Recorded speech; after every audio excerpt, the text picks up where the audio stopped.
I don't often take the time to notice the quiet moments of life. You know, the little things, the small shifts that pass you by when your mind is consumed with the routine and responsibilities of the day. But sometimes, the world has a way of bringing certain things into focus. Like a light that flickers just a bit longer than expected, drawing your attention when you least expect it.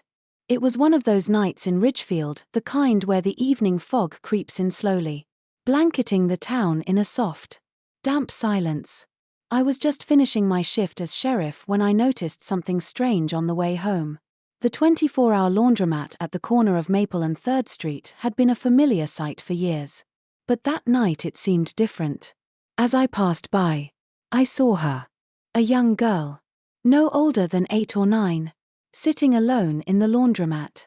She was small, slender, her hands folded nervously in her lap as she sat on one of the plastic chairs by the washers.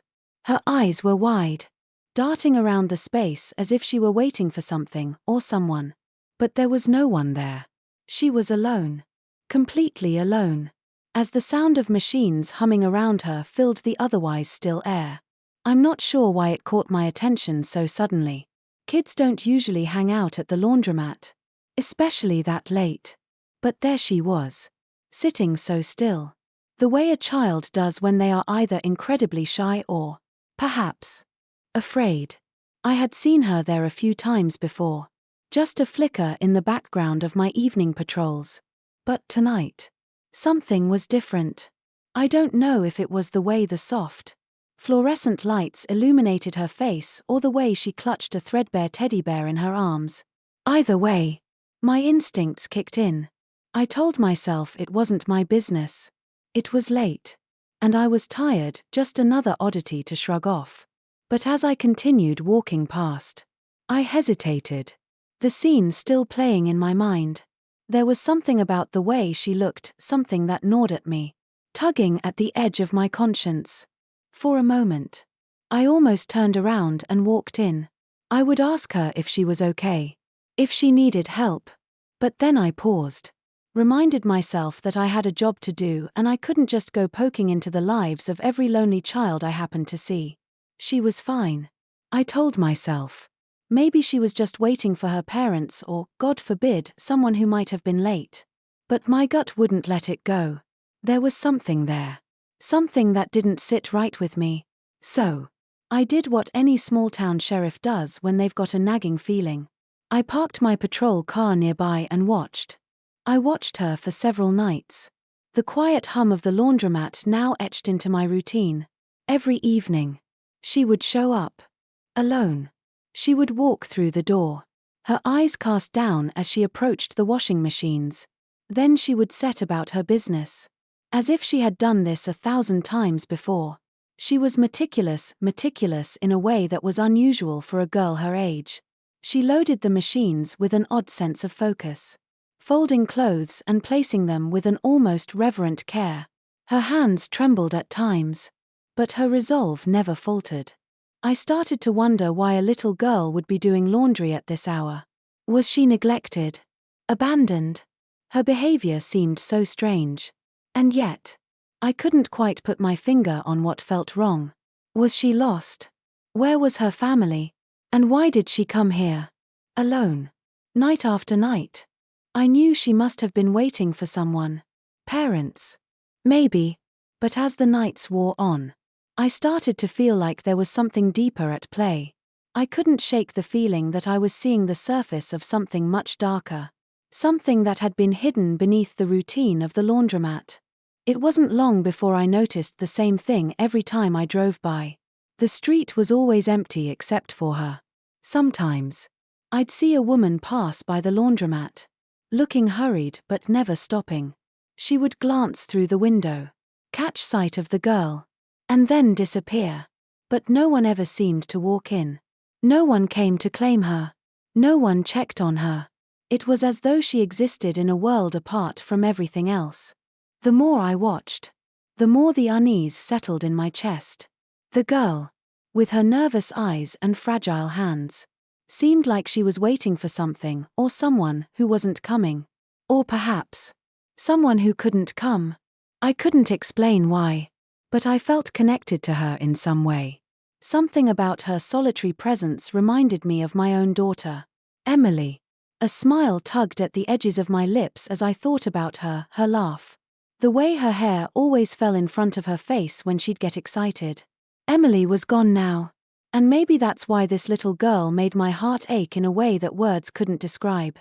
I felt the raw pang of lost love, and the pull of an instinct to protect her. But I wasn't sure if it was my duty to intervene. I didn't know what I was seeing, what her story was. It wasn't enough to just assume something was wrong. I couldn't let my own emotions cloud my judgment, even though a part of me wanted to act, to take charge and make sure she was safe.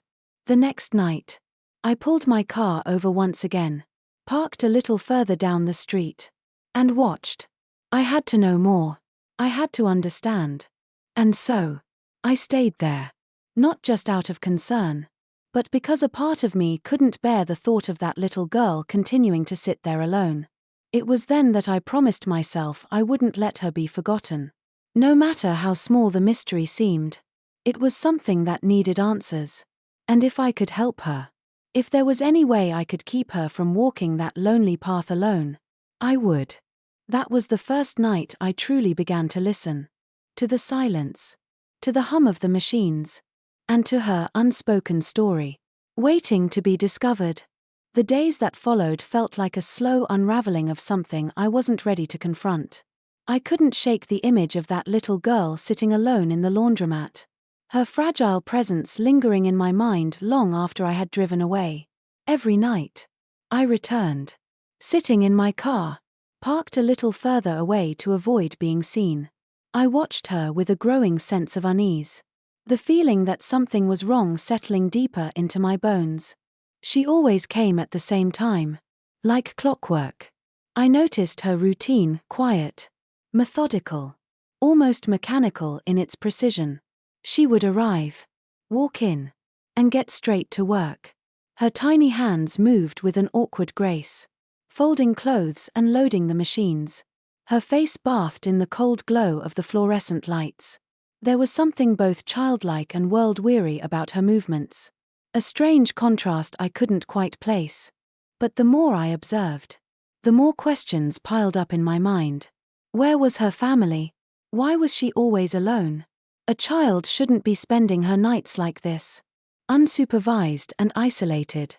I couldn't ignore the nagging feeling that she was hiding something. Something important. Was she running away from something? Or had something happened to her parents?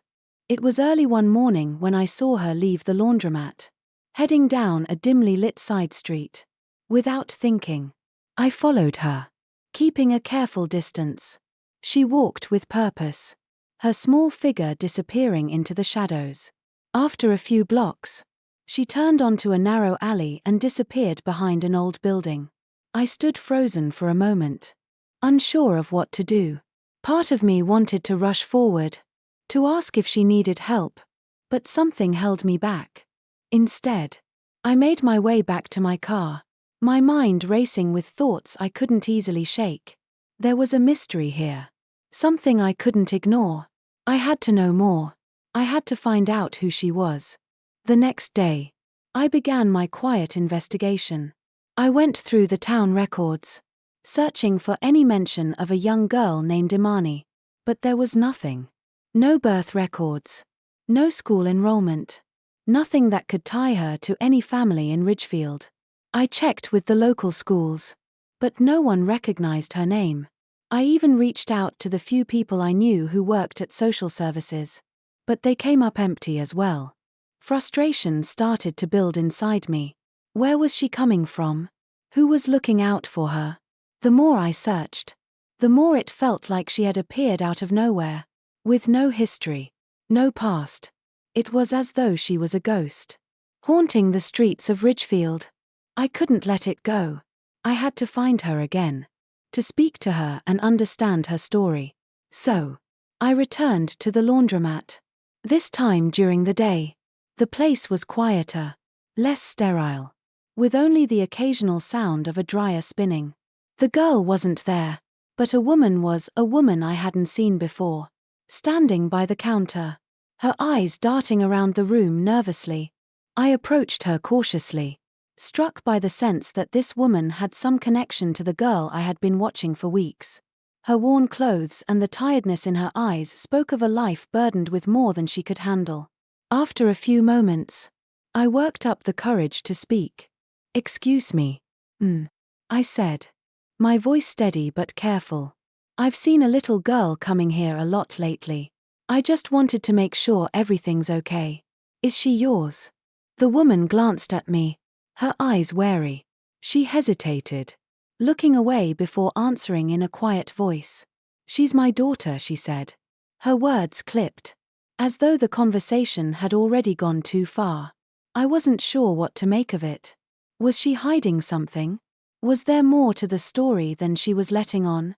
I wanted to ask more, but I sensed she wasn't ready to open up.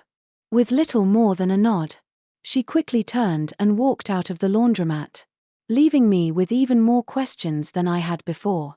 The sense that something wasn't right had grown, but now I had a new piece of the puzzle: Imani's mother. I needed to learn more, to get to the bottom of whatever was happening. I made a vow to myself then: I wouldn't let her slip through the cracks. I wouldn't let Imani or her mother be forgotten. And so, I set out to dig deeper, determined to uncover the truth. No matter how dark it might be, I couldn't shake the image of the girl's lonely eyes. And now more than ever, I felt a responsibility to find out what had been hidden from me, to protect her, to save her, and to bring her home. The days blurred into one another as I continued my quiet search for answers. Each new lead felt like a door that opened to more questions. But it was the only path I had. Imani's presence in that laundromat had become a constant in my thoughts, like a thread I couldn't let go of. I knew her name now, Imani. But beyond that, she was a mystery. The few details I had, her routine, her loneliness, left me feeling helpless. I made my rounds, visiting neighbors and people who frequented the laundromat, hoping someone knew more about her or her family. But each conversation left me with more doubt. Some people noticed her, others didn't. Some believed she must be with her parents, while others simply assumed she was just a quiet, introverted child. No one seemed concerned except for me. The more I asked, the more isolated I felt. This wasn't a simple case of a lonely child. There was a weight to it, something that weighed on my chest and gnawed at me late at night. I couldn't ignore it anymore.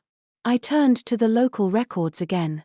I scoured files at the town hall, searching for anything that could connect her to a family, anything that would explain why she seemed so disconnected from the world. There were no records of her birth, no mention of her mother, not a single entry that gave me a clue about where she came from. As I sat at my desk, sorting through the paperwork, a sudden thought struck me. I hadn't considered going through the social services reports. I hesitated, knowing how delicate that sort of inquiry could be. Still, I couldn't ignore the feeling that she was slipping through the cracks of the system. So, I made the call. I spoke with Miss Dawson, a social worker I had worked with a few times over the years. She was kind, understanding, and agreed to help me navigate the search, though her voice carried a note of caution. "We don't have a file on Imani," she said softly, "but there could be something more. There's always more, Tom. You know how these things go." I felt a cold shiver run down my spine. If there were no records, if Imani's presence was invisible to the system, then how had she survived all this time? How had she ended up in that laundromat night after night? I needed answers. I needed to find Imani again. That night, I sat in my car outside the laundromat, watching the door, waiting for her to appear. The streetlights flickered, casting a dull glow over the sidewalk. I couldn't stop thinking about what Miss Dawson had said. The thought of a child slipping through the cracks in the system gnawed at me. It was a dark possibility, one that no one liked to think about. And then, she appeared. Imani walked into the laundromat, her small frame dwarfed by the towering machines. She moved as though she belonged there, each step deliberate and measured. But something in the way she held herself, her shoulders slightly hunched, her eyes darting nervously, told me that this was no ordinary child. She wasn't just alone, she was carrying something heavy. I watched her for a moment, unsure of how to approach. She had become more than just a case to me. She had become a person I wanted to protect. A child I needed to understand. But there was something fragile in her presence, something that told me that if I moved too quickly, she might vanish altogether. But I couldn't wait. I stepped out of my car, my heart pounding in my chest, and walked toward the laundromat. This time, I wasn't just observing from a distance. This time, I was going to speak to her. I had to. I pushed the door open, the soft jingle of the bell announcing my presence. Imani looked up, her eyes wide. But she didn't seem scared, just wary, as though I might not be someone she could trust. I took a deep breath and smiled, hoping to ease her nerves. "Hey there," I said gently. "I've seen you here a lot lately. Are you okay?" She hesitated, her eyes flickering to the door, as if she might run. But she didn't. She stood still, silent, as though deciding what to say. I'm fine," she replied quietly. Her voice was small, unsure. I like doing my laundry." Her words struck me like a punch to the gut. She was doing laundry? Alone? Was that her way of coping? Her way of finding normalcy in an otherwise chaotic world? I didn't press her. Instead, I simply nodded, understanding that pushing too hard might send her running. But I could feel it then, the weight of her isolation, the depths of her loneliness. There was something in the way she spoke, in the way she carried herself, that made me realize this wasn't just about a child being alone at night. This was about survival. About a little girl who had learned to take care of herself when no one else was there to do it for her. And it made me more determined than ever to figure out what had happened to her, and how I could help her. Part 4. Tom's growing concern for Imani. The following nights felt like an endless loop of uncertainty. Every time I saw Imani at the laundromat, something inside me twisted. I couldn't explain it, but there was a nagging voice in my head telling me that I was missing something crucial. Something about her wasn't just about loneliness or shyness, it was deeper. She wasn't there because she wanted to be, she was there because she had nowhere else to go. The more I thought about it, the more the pieces didn't fit. She was too young to be out on her own, to be carrying the weight of the world on her small shoulders. Her eyes had that sad, knowing look that children shouldn't have, a look that spoke of survival, not innocence. I couldn't let it go. As I sat in my patrol car one evening, watching the laundromat door, I thought back to when I first noticed her. The strange part wasn't just that she was there every night, it was the meticulous way she washed her clothes, the way she folded them with care. Even though she was so small and fragile, it was as if she had been taught to perform these rituals, to act as though everything was fine, even when it wasn't. I had to know more about her. I couldn't let her slip through the cracks. Not when I was the one who had seen her. That night, I approached her once again. She was alone in the laundromat, as always, folding clothes with a delicate precision that spoke volumes. I watched her for a few moments before I gathered the courage to speak. "Imani," I said, my voice gentle, hoping not to startle her. "Can we talk for a minute?" She looked up at me, startled at first. But then, surprisingly, her posture softened. Her guard wasn't fully up. Though she didn't speak immediately, her eyes locked with mine, and for a moment, I thought she might run away. But instead, she slowly nodded, barely making a sound. I sat across from her, giving her space, careful not to press too hard. "How are you doing?" I asked, keeping my tone as neutral as possible, though my mind raced with 1,000 questions. "I'm fine," she replied, her voice barely above a whisper. But there was a tremor in her words, a hesitancy that made me doubt her claim. "Are you sure?" I asked, my concern growing. She looked away, her small fingers trembling slightly as she folded another piece of clothing. "I just like being here," she said. Her voice barely audible now. "It's quiet. And I can think." Her words struck me. A child should never have to think about being alone at night. It hit me then, she wasn't just alone in a laundromat, she was alone in life. In the world. Carrying the burden of something I couldn't even begin to understand. There was no mention of a parent or family. She didn't speak of anyone who took care of her, which made my stomach churn with dread. This wasn't just a case of a child being left alone once in a while, this was something deeper. There was a vast emptiness behind her eyes. A hollow that couldn't be filled with routine or the hum of washing machines. I took a deep breath, trying to calm the urgency rising inside me. "Imani," I began, my voice soft but steady. "Where do you go when you leave here? Do you have somewhere to stay? Someone to stay with?" She went completely still at my question. And for a moment, I thought she wouldn't answer. The silence stretched between us, thick and heavy. Then, finally, she spoke, her voice trembling. "I don't have anyone," she said, barely above a whisper. "Not anymore." My heart sank as her words echoed in the space between us. The truth was out now, as raw as the cold air in the room. She had no one. I swallowed hard, trying to mask the emotions rising in my chest. But it was impossible. How could a child be left to fend for herself like this? It wasn't just neglect, it was abandonment. A cruel twist of fate that had left Imani to navigate the world alone. With no one to guide her. No one to keep her safe. I sat there for a long while, lost in the gravity of what I had just learned. I couldn't just walk away. I couldn't let this go. "Imani," I said, my voice thick with emotion. "I promise you, I'm not going anywhere. You don't have to do this alone anymore." She looked up at me then, and for the first time since I'd met her, I saw something different in her eyes. Not just fear or sadness, but a flicker of hope, tiny, fragile, but undeniable.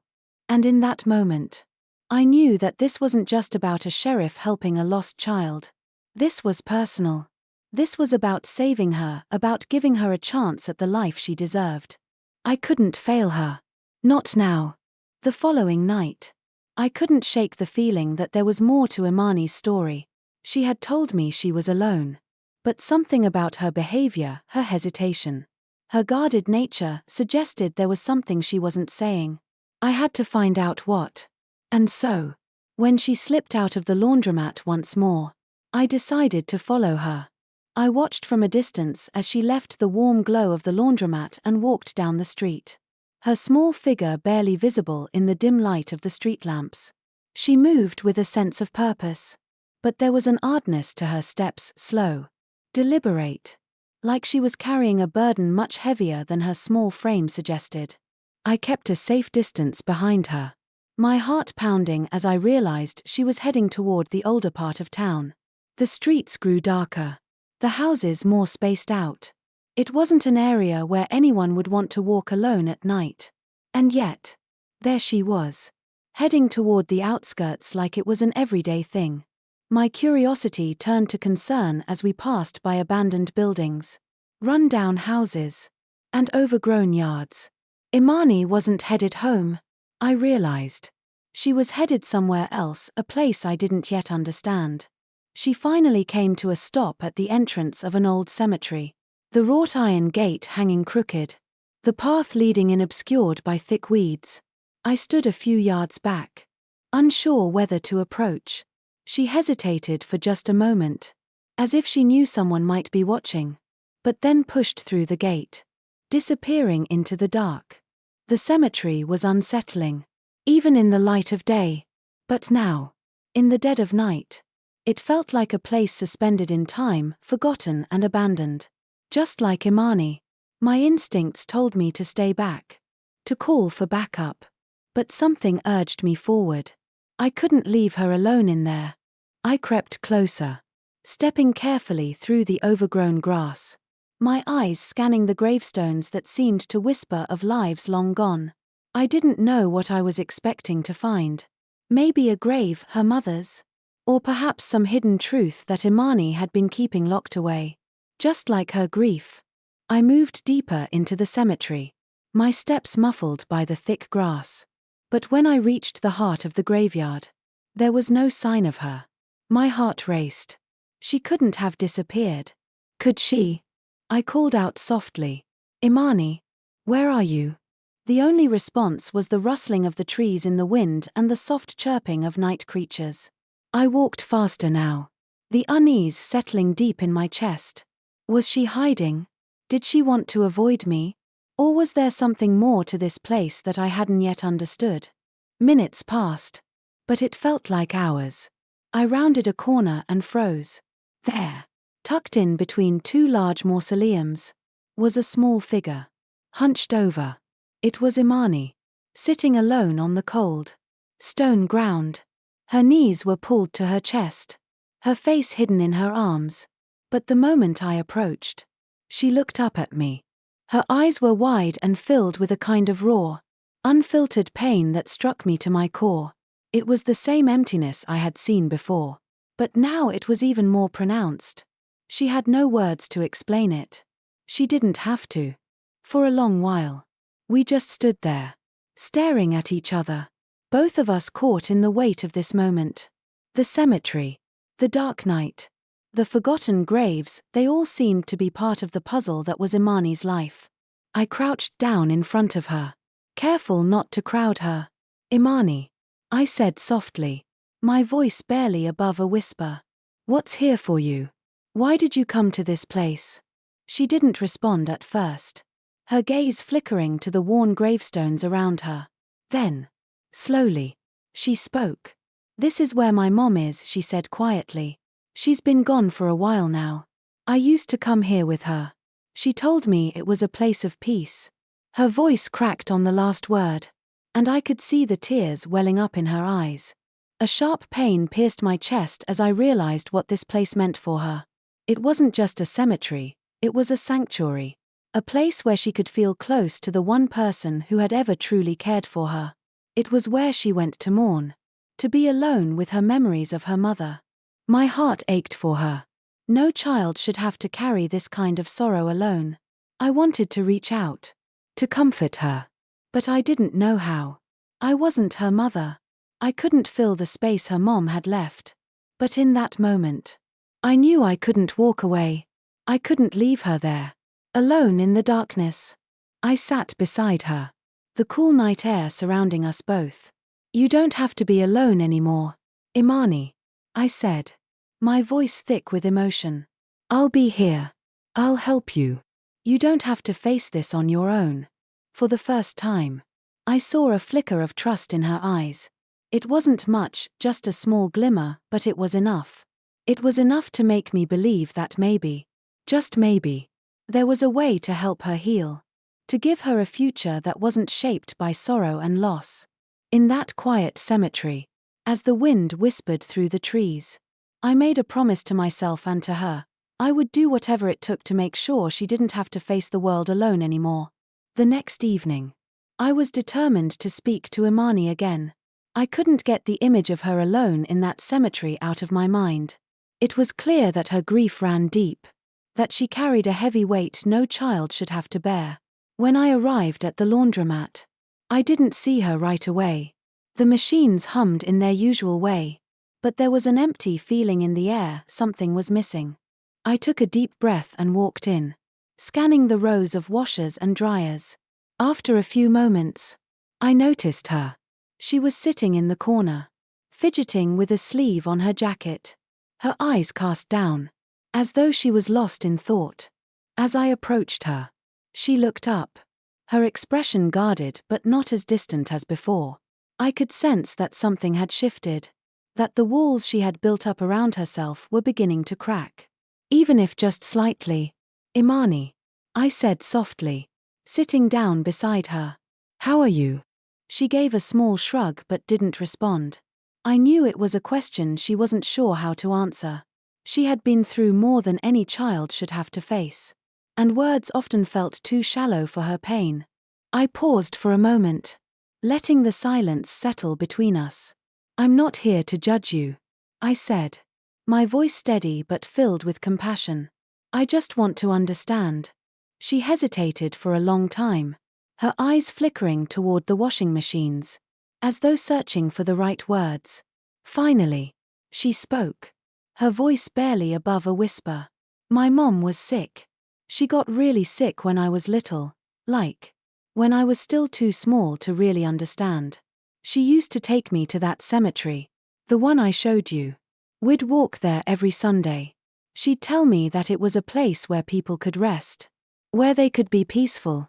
Her words were soft, but the pain behind them was unmistakable. She wasn't just talking about a place, she was talking about a memory, a part of her life that had been ripped away far too soon. I didn't understand why she went there all the time. Imani continued, her voice wavering.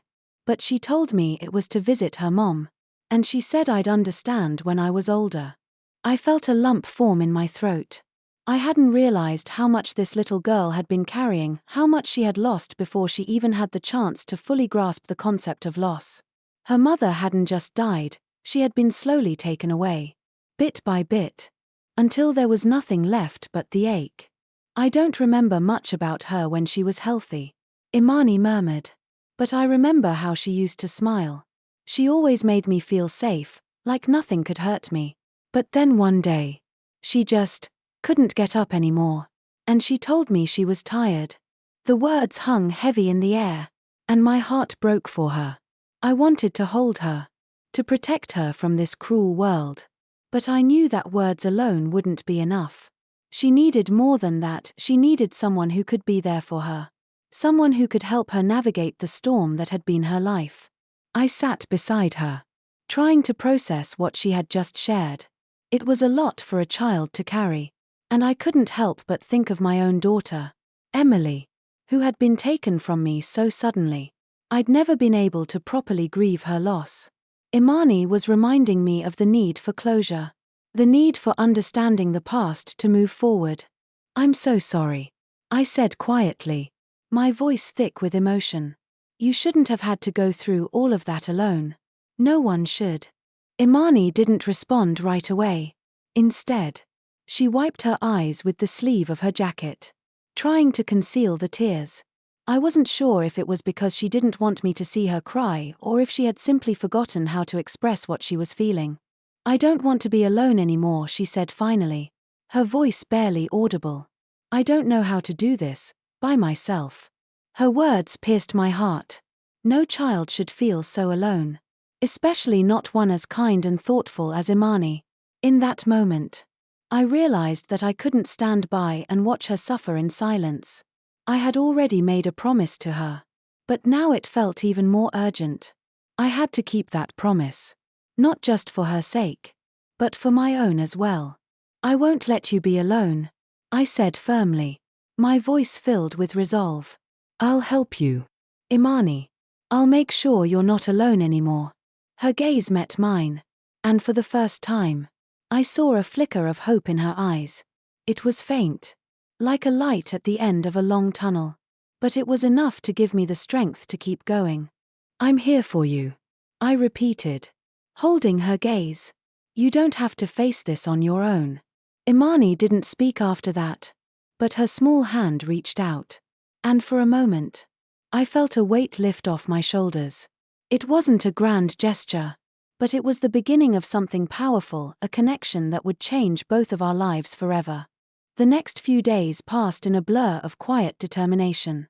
I found myself constantly thinking about Imani, her words echoing in my mind, her pain settling into my bones. I knew I had to do something. It wasn't just about protecting her anymore, it was about giving her a chance to heal, to have a life that wasn't defined by loss and loneliness. I couldn't shake the image of her sitting alone in that laundromat, doing her best to care for herself, when all I could think was, she should be a kid, not a caretaker. There was a certain sadness in her eyes, a weariness that no child should ever have to know, and it reminded me so painfully of the emptiness that had come over me after Emily's death. I had tried to move on, to push forward, but in the back of my mind, there had always been a hole that I couldn't fill. Now, I saw that same emptiness in Imani. That night, after leaving the laundromat, I drove through the quiet streets of Bridgeton, trying to sort through my feelings. My own grief was still raw, despite the years that had passed. And I couldn't help but think about the life I had lost with Emily. She'd never gotten the chance to grow up, to become the woman she might have been. And now here was Imani, a young girl on the cusp of a future that had already been stolen from her. I realized then that what I needed to do was more than just offer her safety. I needed to offer her the kind of love and care that she hadn't known since her mother passed. I needed to give her a family, a home. The idea started to take shape in my mind, not as a fleeting thought but as a deep conviction. I wasn't just going to help her through this. I was going to become a father to her. But there were questions. How would I make it happen? Could I? What if I failed her? Like I had failed Emily by not being able to protect her from the world's cruelties? The doubts flooded in.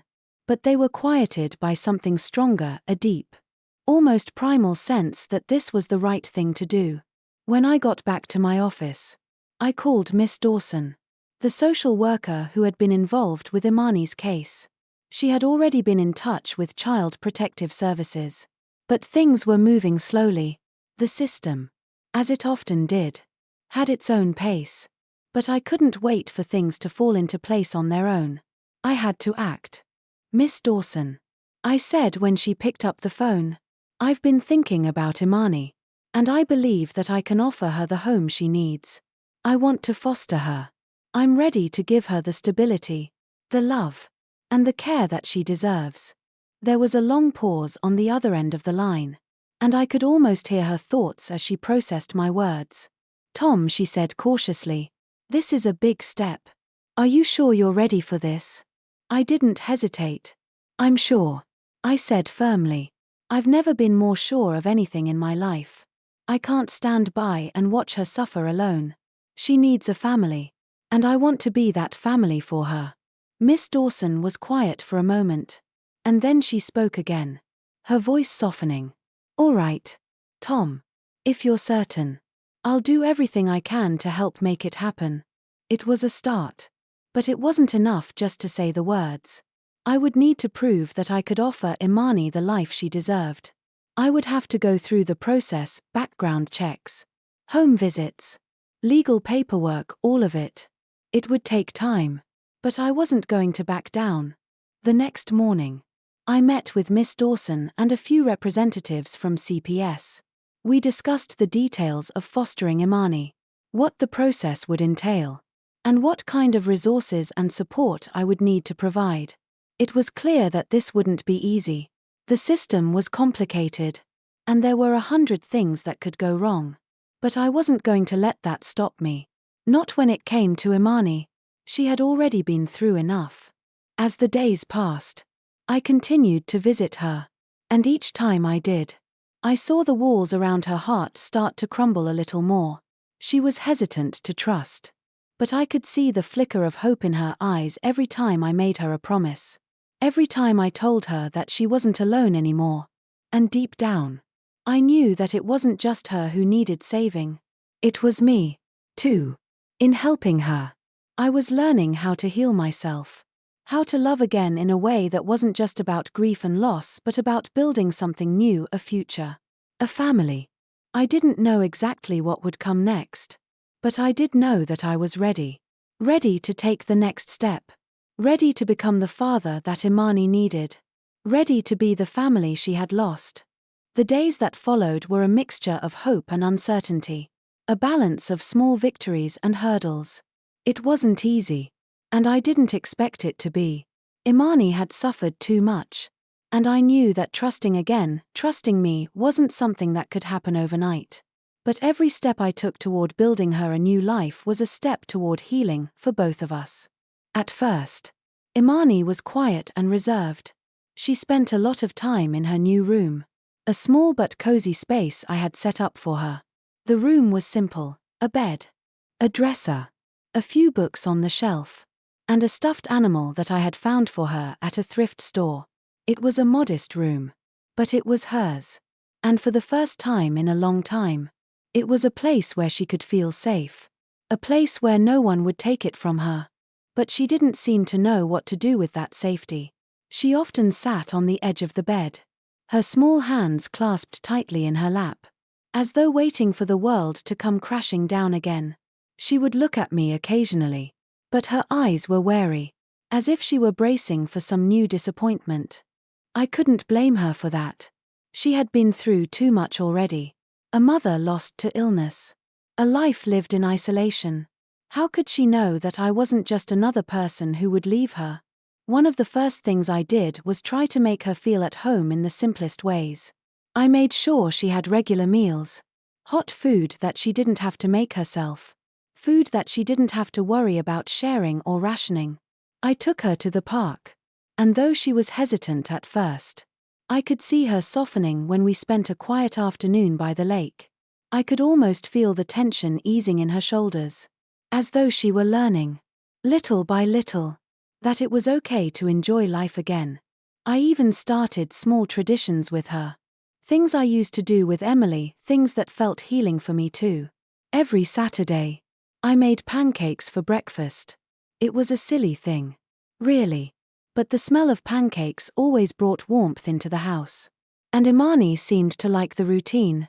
She'd smile faintly when I handed her a plate, her fork clinking softly against the porcelain. The silence between us no longer uncomfortable but companionable. As the days went by, I noticed her starting to open up. Her quiet nods began to turn into whispered conversations. She would tell me about her favorite books, the ones her mother used to read to her. And occasionally, I would catch her humming a song. It was always a tentative, unsure sound. But it was there. It was something. And for me, it was everything. Then one night, while we were sitting at the kitchen table after dinner, Imani looked up at me, her eyes filled with an emotion I couldn't place. "Tom," she said softly, her voice still hesitant but with a little more certainty. Can I ask you something?" I nodded, my heart in my throat. "Of course. Imani. Anything." She paused for a moment, then asked, Do you think my mom would have wanted me to stay with you?" Her question cut through me like a knife. I could feel the weight of it in my chest. What could I say? Could I offer her the reassurance she needed without sounding like I was minimizing her loss? "I think," I said carefully, "that your mom would have wanted you to be safe, to be loved, and to be happy. And that's exactly what I want for you. Imani. I promise. You're not alone anymore. I'll take care of you. Always." She didn't say anything after that, but I saw the smallest spark in her eyes. It wasn't much, but it was a start. And that was all I could ask for. The process of fostering, of building trust and stability, wasn't easy. It wasn't even linear. Some days were harder than others. And there were nights when Imani would wake up crying, haunted by nightmares, or when she would withdraw into herself, unwilling to talk. But with every passing day, the walls that she had built around her heart slowly started to crumble, brick by brick. And through all of this, I couldn't help but feel something changing in me too. With Imani, I was beginning to let go of my grief in ways I hadn't expected. She was showing me how to love again without fear, without holding back. I was learning that healing wasn't just about time passing. It was about showing up, day after day, and being present. It was about understanding that even when life felt like it was falling apart, there was still a chance to rebuild. And little by little, Imani was beginning to believe that too. The day the adoption was finalized was more than just a legal formality for me. It was a testament to everything we had endured, everything we had built. It was a day that, in many ways, marked the beginning of something entirely new for both Imani and me. After months of paperwork, meetings with social workers, and adjustments to our routine, the day had finally come. It wasn't just a piece of paper for me, it was proof that we had overcome the odds. We had managed to create a life together, one that wasn't dictated by loss and pain, but by love, understanding, and hope. The courtroom was small, filled with only a handful of people. There was a judge, a court clerk, and Miss Dawson, the social worker who had been instrumental in bringing Imani into my life. I remember sitting there, looking at Imani as she sat beside me, her hand gripping mine tightly. She was quiet, still, her big brown eyes wide with a mixture of apprehension and curiosity. I could sense her nerves, her uncertainty about what this day truly meant. After all, what did adoption really mean to a little girl who had lost so much? Would it feel real to her? Would she ever truly see me as her father? Or would the ghost of her mother always stand between us? The judge was kind, his voice calm and reassuring. He spoke to Imani and me with a gentle authority, asking us a few simple questions to confirm our intent. But as the words flowed, I could hardly focus on the legalities. I was too focused on the quiet strength I saw in Imani as she looked up at me, her eyes full of trust. When the judge finally pronounced us a family, I felt an overwhelming surge of emotion. It wasn't just relief, it was an affirmation. An affirmation that all the late nights, the moments of doubt, the effort, and the pain had been worth it. Imani was now legally mine, and I was hers. We had a family. After the judge's declaration, we stepped outside into the crisp air. It was a quiet afternoon, the sun casting long shadows across the courthouse steps. I glanced down at Imani, and this time, when she looked up at me, I saw something new in her expression. It was a softness, a kind of peace, that hadn't been there before. Her hand felt warm in mine, and for the first time, I truly felt like we were no longer two strangers trying to figure out how to fit into each other's lives. As we drove home, the weight of the day settled into me. I couldn't help but smile at the thought of what was ahead for us. It wasn't going to be perfect, there would still be challenges. Still be moments of doubt and difficulty. But we had each other now. We had the kind of family that wasn't defined by blood, but by love. And that, I realized, was more than enough. We celebrated that night with a simple dinner at home. Imani helped me set the table, her small hands carefully placing the plates. She insisted on being in charge of the dessert, chocolate chip cookies, her favorite. As we sat down to eat, I looked across the table at her, my heart full. There was no need for grand gestures, the quiet joy of sharing a meal together felt like everything. We had a future now. A future that was ours to shape. We would face the world together, side by side. And while the past had shaped us both, it no longer had control over us. We were moving forward, stronger than before. The weeks that followed were filled with small moments of joy and discovery. Imani began to share more of herself with me, stories about her mother, her dreams, her fears. We spent weekends in the park, went on long walks, and talked late into the night. I learned about the little things that made her smile, the sound of rain on the roof, the way she liked her books to be stacked on the shelf, the way she hummed when she was happy. And as for me, I started to feel the pieces of my own life coming together in a way I never thought possible. Imani was teaching me as much as I was teaching her. She was reminding me of what it meant to live fully, to love without reservation, to hope in the face of everything that had happened. We still had a long road ahead of us. There were still moments of pain and doubt. But with each passing day, it became clearer, our family was not defined by the brokenness of the past, but by the strength we had found together. And as I looked over at Imani, sitting next to me, I knew one thing for sure, we were going to be okay. In fact, we were going to be more than okay. We were going to be whole. Together.